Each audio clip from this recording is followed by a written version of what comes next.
बिस्मिल्लाहिर्रहमानिर्रहीम। Welcome to अस्सलाम वालेकुम स्टूडेंट्स, कैसे हैं सब लोग? होप सो कि सब लोग ठीक होंगे। आज हम स्टार्ट कर रहे हैं सेकंड ईयर का लेक्चर नंबर 1, ऑनलाइन क्लासेस का लेक्चर नंबर 1 होगा आज हमारा। तो आज हम लेक्चर नंबर 1 में स्टार्ट करेंगे एलिमेंट्स ऑफ सी लैंग्वेज। जैसे कि आप लोगों ने 8 चैप्टर्स पहले पढ़ चुके हैं, जिनमें से 7 चैप्टर्स जो हैं वो डेटाबेस के अबाउट थे, और एक चैप्टर जो हमने पढ़ा है 8वां चैप्टर वो था बेसिक्स ऑफ सी लैंग्वेज। मतलब सी लैंग्वेज के बारे में इसमें बताया गया था सी लैंग्वेज कैसे काम करती है, सी लैंग्वेज का स्ट्रक्चर क्या होता है, सी लैंग्वेज में कौन कौन सी यानी कि लैंग्वेज कौन कौन सी होती हैं, हमारे पास हाई लेवल लैंग्वेज कौन सी होती हैं, लो लेवल लैंग्वेजेस कौन सी होती हैं। इन सब के बारे में थोड़ा थोड़ा बेसिक पढ़ा था। कुछ सी लैंग्वेज के बारे में पढ़ा था कि इसकी करेक्टरिस्टिक्स क्या होती हैं, इसकी हाई लेवल लैंग्वेज की करेक्टरिस्टिक्स क्या होती हैं। ये सारी चीज़ें हमने बड़ी डिटेल से पढ़ चुके हैं पहले। आज हम पढ़ेंगे एलिमेंट्स ऑफ सी लैंग्वेज। जब भी कोई भी लैंग्वेज बनाई जाती है, कोई लैंग्वेज डेवलप की जाती है, तो उसके कुछ एलिमेंट्स होते हैं, कुछ पार्ट्स होते हैं, कुछ कंपोनेंट्स होते हैं जिनसे मिलकर एक लैंग्वेज बन रही होती है। उन सारे हिस्सों को अगर इकट्ठा किया जाता है तो ही एक लैंग्वेज बनती है। अगर हम एक एक एलिमेंट को यूज करते हैं, फर्दर अलग अलग यूज करते हैं हमको, तो वो एक लैंग्वेज कंप्लीट नहीं होती। तो हर एक चीज को मिक्सअप किया जाता है, इकट्ठा किया जाता है, हर एलिमेंट्स को, कंपोनेंट्स को इकट्ठा करके एक मजीद एक न्यू लैंग्वेज उससे डेवलप की जाती है। चाहे इंग्लिश है, उर्दू है, कोई भी लैंग्वेज है, उसमें भी कुछ पार्ट्स होते हैं, उसके भी कुछ हिस्से होते हैं। उन हिस्सों को इकट्ठा करने के बाद एक हमारे पास न्यू लैंग्वेज बन जाती है। तो इसी तरह हमारे पास सी लैंग्वेज भी एक लैंग्वेज है। सी लैंग्वेज जैसे कि हमने हाई लेवल लैंग्वेजेस पढ़ी थी, उसमें हमने पढ़ा था कि ऐसी लैंग्वेजेस जो कि इंसान को समझ में आती हैं, जबकि कंप्यूटर को डायरेक्टली समझ में नहीं आती। अगर हम कंप्यूटर से काम लेना चाहते हैं, कंप्यूटर को उस लैंग्वेज को यूज करते हुए कंप्यूटर से कोई काम लेना चाहते हैं, हम एक ट्रांसलेटर यूज करते हैं। वो ट्रांसलेटर क्या होता है? एक थर्ड पार्टी के तौर पर काम करता है, जो कि हमारी लैंग्वेज जो है हाई लेवल लैंग्वेज है, जबकि कंप्यूटर की जो लैंग्वेज है वो कौन सी है? लो लेवल लैंग्वेज है। तो हमारी जो लैंग्वेजेस हैं हाई लेवल लैंग्वेजेस, उनको वो कन्वर्ट करता है लो लेवल लैंग्वेजेस में। तो हमारे पास सी लैंग्वेज भी एक हाई लेवल लैंग्वेज है। हमने हाई लेवल लैंग्वेज में मुख्तलिफ एग्जाम्पल्स देखी थी, जावा जैसे C# है, C++ है, उसके बाद PHP है, .NET है, ये सारी हमारे पास हाई लेवल लैंग्वेजेस है। तो हाई लेवल लैंग्वेजेस में बनाने के लिए हमें कुछ एलिमेंट्स यूज करते हैं। उन एलिमेंट्स में हमारे पास जो सबसे बेसिक और सबसे पहला जो एलिमेंट होगा वो होगा आइडेंटिफायर। आइडेंटिफायर क्या चीज होती है? आइडेंटिफायर को क्यों यूज किया जाता है? आइडेंटिफायर मीन के किसी की आइडेंटिटी को शो करवाता है। हमने किसी की कोई शनाख्त करनी है, किसी चीज की, किसी जगह की, किसी पर्सन की, किसी भी तरह की कोई भी किसी चीज की शनाख्त करनी है, तो हम उसका कोई ना कोई नाम रख देते हैं।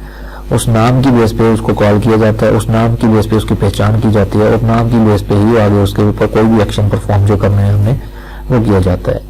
जैसे कि हमने हमारे पास एक ग्राउंड है, प्ले ग्राउंड है, तो उसका भी कोई ना कोई नाम रखा जाता है। हमारे पास हमारा कोई एरिया है, उसका कोई ना कोई नाम रखा जाता है। मोहल्ला है, स्ट्रीट है, उसको कोई ना कोई नाम दिया जाता है। जैसे स्ट्रीट नंबर 1 है, स्ट्रीट नंबर 2 है, स्ट्रीट नंबर 3 है।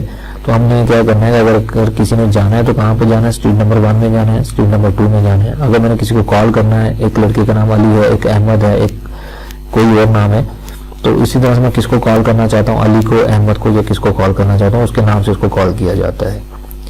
तो इसी तरह से जब हमने लैंग्वेज में मुख्तलिफ चीज़ें यूज करनी होती हैं, मुख्तलिफ लेबल्स यूज करने होते हैं, वेरिएबल्स यूज करने होते हैं, कॉन्स्टेंट्स यूज करने होते हैं, या फंक्शन या स्ट्रक्चर्स वगैरह यूज करने होते हैं, तो उस वक्त हमें उनका नाम रखा होता है पहले। कौन सा स्ट्रक्चर, कौन सा वेरिएबल, कौन सा फंक्शन या कौन सा लेबल किसको मैं यूज करना चाहता हूँ, हर चीज को, हर फंक्शन को, हर लेबल को, हर वेरिएबल को मैंने अलग अलग नामों से आइडेंटिफाई किया हुआ है।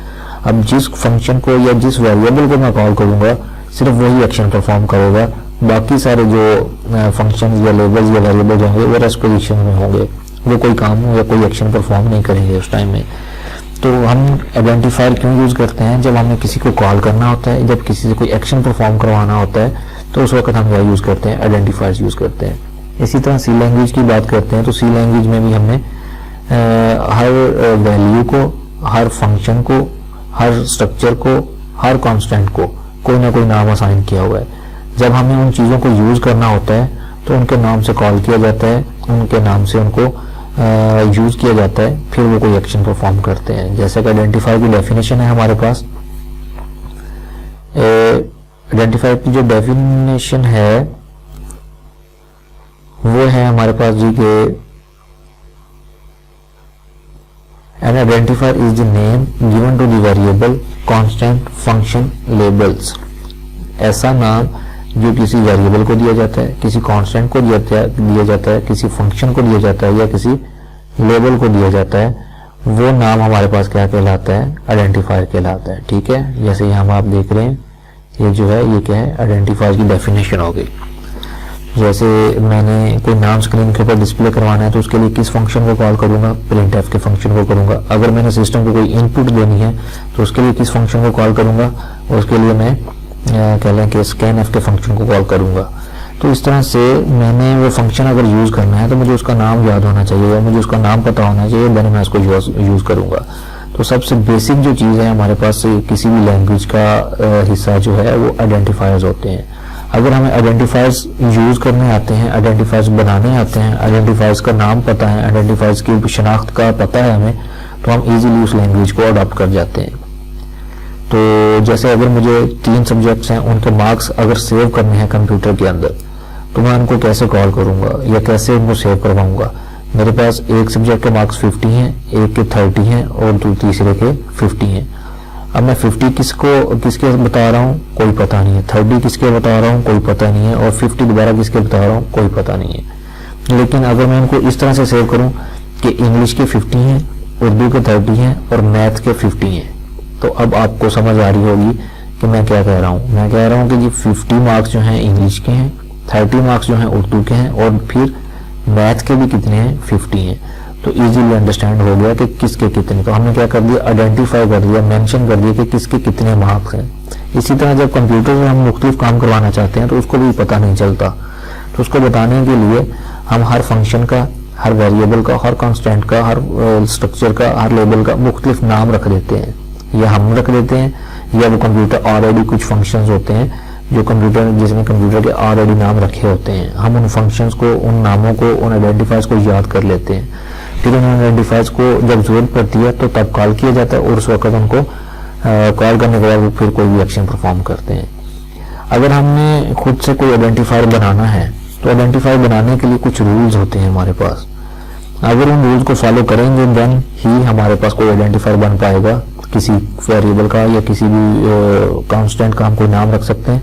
अदरवाइज अगर हम रूल्स को वायलेट करते हैं, रूल्स को फॉलो नहीं करते, तो हम किसी भी आइडेंटिफायर को नहीं लिख सकते, आइडेंटिफायर को सी लैंग्वेज का हिस्सा नहीं बना सकते। उनमें जो पहला हमारे पास आइडेंटिफायर है, वो पहला रूल जो है वो ये है कि an identifier in C language में कंसिस्ट ऑफ 31 कैरेक्टर्स। यानी कि अगर मैं किसी भी आइडेंटिफायर को रिप्रेजेंट करना चाहता हूँ और किसी भी आइडेंटिफायर से कोई काम लेना चाहता हूँ तो पहले मुझे उसको डिक्लेयर करना पड़ेगा, मतलब कि मुझे लैंग्वेज का हिस्सा बनाना पड़ेगा पहले उसको। तो वो लैंग्वेज का जो हिस्सा या जो नाम मैं डिक्लेयर करूँगा, जो नाम लिखना चाह रहा हूँ किसी भी एक्शन वैल्यू का या किसी भी फंक्शन का, वो नाम जो है वो मैक्सिमम कितना होना चाहिए? 31 कैरेक्टर्स का होना चाहिए। अगर 31 कैरेक्टर से ज्यादा है तो वो नाम उसको एक्सेप्ट नहीं करेगी सी लैंग्वेज, या वो हमारा जो कंपाइलर है वो उसको एक्सेप्ट नहीं करेगा। जैसे मैंने 50 मार्क्स सेव करने थे, किसके करने थे? इंग्लिश के। तो इसके कितने कैरेक्टर्स बनने हैं? या मैथ के हैं तो मैथ के कितने कैरेक्टर्स बनने हैं? MATH 4 कैरेक्टर्स बनने हैं, मतलब कि ये एक्सेप्टेबल होगा। अगर मैं मैथ का नाम कोई सब्जेक्ट का नाम कोई इस तरह का रख देता कि वो 31 कैरेक्टर्स अबव होता, तो कंप्यूटर क्या करता? उनको एक्सेप्ट नहीं करता, क्योंकि हमने लिमिट लगाई हुई है। ये कंप्यूटर की कहने के कंपाइलर की जो डेवलपर की जो लैंग्वेज की जो हमारी कह लें कि रिक्वायरमेंट है वो यही है कि 31 कैरेक्टर से ज्यादा कैरेक्टर्स नहीं होने चाहिए किसी भी आइडेंटिफायर के। तो हमें अब आपको मेरे ख्याल में समझ आ गई होगी। मैं इसको दोबारा से एक दफा बता देता हूँ। कोई भी आइडेंटिफायर यानी कि कोई भी नाम जो किसी वेरिएबल को देना चाहते हैं, जो किसी कांस्टेंट को देना चाहते हैं, या किसी फंक्शन को देना चाहते हैं हम, या किसी लेबल का नाम रखना चाहते हैं वो वाला, तो वो जो नाम की जो हिंसों डिजिट्स और कैरेक्टर्स की जो तादाद है वो उन हिंसों की जो तादाद है वो 31 से नहीं ज्यादा होनी चाहिए। तो अब नेक्स्ट वाला जो रूल है हमारे पास इसके लिए, वो first character is must be an alphabets और अंडरस्कोर। तो इसकी जो कह लें कि हमारे पास जो जिस आइडेंटिफायर को हमें बनाना है एज अ नेम, यूज़ करना है किसी फंक्शन का या किसी भी वेरिएबल का या किसी कांस्टेंट का, वो हमेशा क्या होना चाहिए, अल्फ़ाबेट्स होने चाहिए। और दूसरे नंबर पे है कि वो चाहे अल्फ़ाबेट्स अपर केसेस में हो चाहे लोअर केसेस में हो, तो चाहे ABC बड़ी हो या चाहे छोटी हो, वो ABC यानी कि अल्फ़ाबेट्स होने चाहिए। और दूसरे नंबर पे अंडरस्कोर्स होने चाहिए। अंडरस्कोर्स क्या होते हैं, एक डैश होती है जो कि जब कोई भी कैरेक्टर लिखा जाता है तो उसके आगे अगर हमने लगानी है तो वो निचली साइड पे आ जाती है। तीसरा रूल जो है, the identify name must be consist of only alphabets, digits और अंडरस्कोर। वो अल्फ़ाबेट्स होने चाहिए, वही बात डिजिट्स होने चाहिए, 0 से लेकर 9 तक हो सकते हैं या डेसिमल नंबर्स भी हो सकते हैं, अशारिया वाले नंबर। और थर्ड नंबर पे आ जाता है अंडरस्कोर। तो ये 3 चीज़ें आ गई। अब इसमें सारी चीज़ें तो इन्वॉल्व हो जाती हैं। देखिए अल्फ़ाबेट्स में सारी चीज़ें आ जाती हैं, डिजिट्स भी सारी चीज़ें आ जाती हैं और अंडरस्कोर भी आ जाता है। अब रह कौन सी चीज़ गई है, तो रह जो चीज़ जाती है वो ये है कि 2 लफ्ज़ों के दरमियान जो है स्पेस नहीं होनी चाहिए। जैसे यहाँ पे देखें ऑफ और 31 के दरमियान में स्पेस है। अगर मैं कोई वेरिएबल बनाना चाहता हूँ, किसी को आइडेंटिफायर नेम यूज़ करना चाहता हूँ, तो वो आइडेंटिफायर नेम जो है वो इकट्ठा होना चाहिए था, यानी कि ऑफ 31 इकट्ठा लिखा होना चाहिए था। इनके दरमियान में स्पेस नहीं होनी चाहिए थी।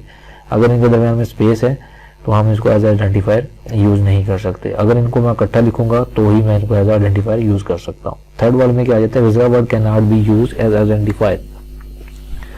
तो रिजर्व वर्ड्स जो होते हैं उनको एज आइडेंटिफायर के तौर पे यूज़ नहीं किया जा सकता। रिजर्व वर्ड्स वो वाले वर्ड्स होते हैं जो कि लैंग्वेज ने पहले से डिफाइन किए होते हैं, जो लैंग्वेज ने अपने मकसद के लिए यूज़ किए होते हैं। हम उनको अपने मकसद के लिए यूज़ नहीं कर सकते। ऐसे लफ्ज़ जो लैंग्वेज अपने काम के लिए यूज़ करती है, हम उनको अपने मकसद के लिए यूज़ नहीं कर सकते। वो वाले वर्ड्स क्या कहलाते हैं, रिजर्व वर्ड्स कहलाते हैं। जैसे अब हमारे पास जो थर्ड चीज़ है वो है user defined identifiers. User defined identifiers, इनमें 3 इसकी फर्दर टाइप्स, अगर मैं आपको 3 तरह के यूज़र डिफाइंड फंक्शंस हो सकते हैं या यूज़र डिफाइंड आइडेंटिफायर्स हो सकते हैं, वेरिएबल्स हो सकते हैं, फंक्शंस हो सकते हैं और कांस्टेंट हो सकते हैं।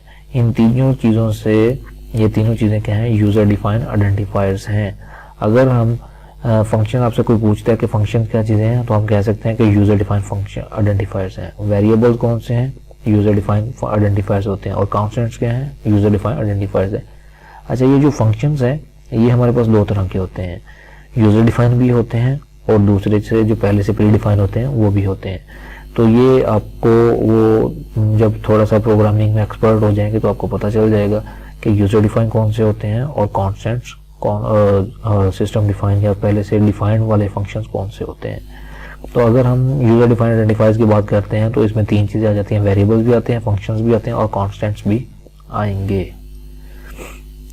उसके बाद है जी अगला जो हमारा टॉपिक, इसमें हम आ जाते हैं अब इसकी आइडेंटिफाई की टाइप्स की तरफ। तो हमारे पास जो आइडेंटिफाई की टाइप्स होती हैं वो 2 होती हैं, एक स्टैंडर्ड आइडेंटिफायर होते हैं और दूसरे यूज़र डिफाइंड आइडेंटिफायर्स होते हैं। स्टैंडर्ड आइडेंटिफायर्स क्या होते हैं और यूज़र डिफाइंड आइडेंटिफायर क्या होते हैं। स्टैंडर्ड आइडेंटिफायर्स वो वाले आइडेंटिफायर्स होते हैं, यानी कि वो वाली वैल्यू नाम होते हैं जो कि सी लैंग्वेज ने खुद से डिफाइन किए हुए हैं, जो लैंग्वेज ने खुद से, जिसने लैंग्वेज बनाई थी या जिन लोगों ने अभी तक लैंग्वेज में इन्हेंसमेंट कर रहे हैं, उन्होंने इनके मकसद और इनके काम पहले से डिफाइन कर दिए हुए हैं। हम इनको अपने काम के लिए यूज़ नहीं कर सकते। जैसे प्रिंटएफ है, प्रिंटएफ को क्यों यूज़ किया जाता है, जब हमने किसी मैसेज को स्क्रीन के ऊपर डिस्प्ले करवाना होता है उसके लिए जो फंक्शन यूज़ किया जाता है वो प्रिंटएफ का फंक्शन यूज़ किया जाता है। जैसे हमने स्ट्रक्चर जब पढ़ा था उसके अंदर देखा था इस चीज़ को यूज़ करके हुए। स्कैनएफ फंक्शन जो है सिस्टम को इनपुट देने के लिए यूज़ होता है, तो इसको हम अपने मकसद के लिए यूज़ नहीं कर सकते। एज अ वेरिएबल नेम, मैंने यानी कि मैथ के मार्क्स सेव करने हैं, तो उसके लिए जो वर्ड यूज़ किया था वो क्या किया था, जिसके अंदर मैंने स्टोर करवाए थे मार्क्स, वो मैथ का वर्ड था। अगर मैं प्रिंटएफ को यूज़ करता मैथ की जगह तो वो वहाँ पे एरर डिस्प्ले करवाता कि आप प्रिंटएफ को अपने काम के लिए यूज़ नहीं कर सकते, प्रिंटएफ को सिर्फ मैसेज डिस्प्ले करवाने के लिए यूज़ किया जाता है, तो उसी के लिए आप इसको यूज़ कर सकते हैं, आप अपने मकसद के लिए इसको यूज़ नहीं कर सकते। अच्छा जी, तो इसमें हमारे पास स्टैंडर्ड आइडेंटिफायर्स की जो एग्जांपल्स हैं वो प्रिंटएफ है, स्कैनएफ है, गेटch है और वाइड मेन है। ये फंक्शंस हमने जो स्ट्रक्चर जब पढ़ा था उसके अंदर हमने इनको पढ़ा था बड़ी डिटेल के साथ। printf क्या है? printf हमारे पास क्या है कि मैसेज को डिस्प्ले करवाने के लिए यूज होता है, scanf इनपुट देने के लिए यूज होता है, getch प्रोग्राम की जो आउटपुट होती है वो स्क्रीन पे डिस्प्ले हो रही होती है उसको ख़त्म करने के लिए यूज होता है। तो इस तरह से मुख्तलिफ तरह के आइडेंटिफायर्स हैं जो कि स्टैंडर्ड आइडेंटिफायर्स हैं, जो कि पहले से इनका काम इनको बताया गया है, अब सिर्फ उसी काम के लिए इनको यूज़ किया जाता है, हम अपने मकसद के लिए इसको यूज़ नहीं कर सकते। दूसरे नंबर पे आ जाते हैं जी यूज़र डिफाइंड आइडेंटिफायर्स। ऐसे आइडेंटिफायर्स जो कि यूज़र खुद अपने मकसद के लिए बनाता है, यूज़र अपनी आसानी के लिए अपने तौर पर किसी वैल्यू को नाम देने के लिए, किसी एक्शन को नाम देने के लिए जो नाम यूज किए जाते हैं वो क्या होते हैं? यूजर डिफाइंड आइडेंटिफायर्स होते हैं। यूजर डिफाइंड आइडेंटिफायर्स ऐसे आइडेंटिफायर्स हैं जो कि यूजर या प्रोग्रामर जो है उनको खुद बनाते हैं अपने मकसद के लिए और बाद में किसी भी मकसद के लिए उसको यूज किया जा सकता है। वो वाले आइडेंटिफायर्स जो होते हैं यूजर डिफाइंड आइडेंटिफायर्स होते हैं। ए टाइप ऑफ आइडेंटिफायर्स, जैसे इसकी definition, a type of identifiers that is defined by the programmer to access memory location is known as user defined identifiers. तो ऐसे आइडेंटिफायर्स, ऐसे नाम जो कि मेमोरी लोकेशन में जगह हासिल करने के लिए यूज किए जाते हैं। जैसे मैंने मैथ है जो इसके सब्जेक्ट्स के मार्क्स सेव करवाने थे एक मैथ के, तो मार्क्स में किसके अंदर रख के दे रहा था? मैथ, एक नाम यूज किया था मैथ, उसके अंदर मैं इसको स्टोर कर रहा हूँ मार्क्स को, और वो मेमोरी लोकेशन के अंदर स्टोर हो रहे हैं। तो जैसे हमने पढ़ा था कि रैम के अंदर जब भी हमने कोई वैल्यू देनी है तो वो पहले जाके रैम में स्टोर होती है और रैम से फिर प्रोसेसर में जाती है। तो रैम के अंदर कहाँ पे जाके स्टोर होनी है? जब हम मैथ लिखेंगे MATH, वो क्या करेगा? रैम के अंदर जाके अपने लिए एक जगह बना लेगा, और फिर जो हम उसके नंबर देंगे तो वो जिस जगह जो उसने जगह बनाई होगी उस जगह के अंदर जाके वो स्टोर हो जाएंगे। जैसे यहाँ पे देखें माई वर, एक वेरिएबल बनाया माई वर, इसने क्या किया? एक मेमोरी लोकेशन रिजर्व कर ली। कौन सी की है? 1002। तो इसने एक मेमोरी लोकेशन स्टोर कर ली है, और फिर मैंने जो इसको 100 वैल्यू दी है इसको असाइन कर दिया, माई वर को क्या असाइन कर दिया? 100, और जो वैल्यू इसको असाइन की गई थी वो कहाँ पे जाके स्टोर हो गई? इस मेमोरी लोकेशन के अंदर जाके स्टोर होगी। इसी तरह जब हम मैथ के नंबर देंगे तो मैथ जो MATH लिखूंगा वो इसमें से कोई एक मेमोरी लोकेशन को रिजर्व कर लेगा। सपोज कर लें कि 1000, ये वाली मेमोरी लोकेशन उसने यहाँ पे रिजर्व कर ली, और जब मैं उसके मार्क्स लिखूंगा 50 तो वो कहाँ पे जाके स्टोर हो जाएंगे? यहाँ पे। तो वेरिएबल या आइडेंटिफायर्स किस लिए यूज किए जाते हैं? जब हमने कोई वैल्यू या कोई रिजल्ट किसी मेमोरी लोकेशन पे स्टोर करवाना होता है तो उस वक्त यूजर डिफाइंड आइडेंटिफायर्स यूज किए जाते हैं। तो यूजर डिफाइंड आइडेंटिफायर्स ऐसे आइडेंटिफायर्स होते हैं जो खुद से हम बनाते हैं, और इनको बाद में इनका काम क्या है, इन्होंने क्या एक्शन परफॉर्म करना है वो भी हम खुद से डिफाइन करते हैं। तो ऐसे आइडेंटिफायर जो यूजर खुद बनाता है अपने मकसद के लिए, और फिर बाद में उनको अपने मकसद के लिए ही यूज करता है। किसी भी मकसद के लिए उनको बनाया जा सकता है और किसी भी मकसद के लिए उनको यूज किया जा सकता है। तो ये वाले आइडेंटिफायर्स जो हैं वो क्या कहलाते हैं? यूजर डिफाइंड आइडेंटिफायर्स होते हैं। कीवर्ड्स हैं, कीवर्ड्स ऐसे लफ्ज होते हैं जो कि कोई भी लैंग्वेज में पहले से डिफाइन होते हैं। जैसे हमने प्री डिफाइंड लफ्ज़ों का नाम कहा था जिसे हमने रिजर्व वर्ड्स के नाम से पढ़ा है। ऐसे अल्फाज ऐसे आइडेंटिफायर्स जो कि कंप्यूटर या लैंग्वेज की तरफ से बनाए गए हैं उनको हम क्या बोलते हैं? कीवर्ड्स बोलते हैं। Keyword is a word in C language that has predefined meaning and purpose, यानी कि ऐसे अल्फाज जो कि पहले से तयशुदा हैं, पहले से बनाए गए हैं और हम उनको सिर्फ यूज करते हैं। It means and purpose, meaning and purpose defined by the developer. इनको कौन बनाता है? जिसने ये सी लैंग्वेज बनाई है या जो अभी इनके ऊपर काम कर रहे हैं सी लैंग्वेज के ऊपर, वही लोग इन कीवर्ड्स को, इन रिजर्व वर्ड्स को बनाते हैं। करेक्टर है, जब हमने करेक्टर टाइप की वैल्यू स्टोर करनी होती है किसी वेरिएबल के अंदर, किसी नाम के अंदर, उस वक्त यूज होता है। इफ जब हमने कोई कंडीशन लगानी होती है। गो टू जब हमने किसी स्पेसिफिक स्टेटमेंट पे जाना होता है। एल्स जब हमने कोई कंडीशन लगाते हैं, दो डिसीजन होते हैं उनमें से कोई एक चूज करना होता है। इसी तरह से ये सारे के सारे जो कीवर्ड्स हैं ये मुख्तलिफ मकासद के लिए यूज किए जाते हैं। तो इनको यूज करना कह लें कि ये जो ऐसे वर्ड जो पहले के जिनके मीनिंग प्री डिफाइन होते हैं वो क्या होते हैं? कीवर्ड्स कहलाते हैं। तो thank you for watching. Okay जी, अल्लाह हाफिज।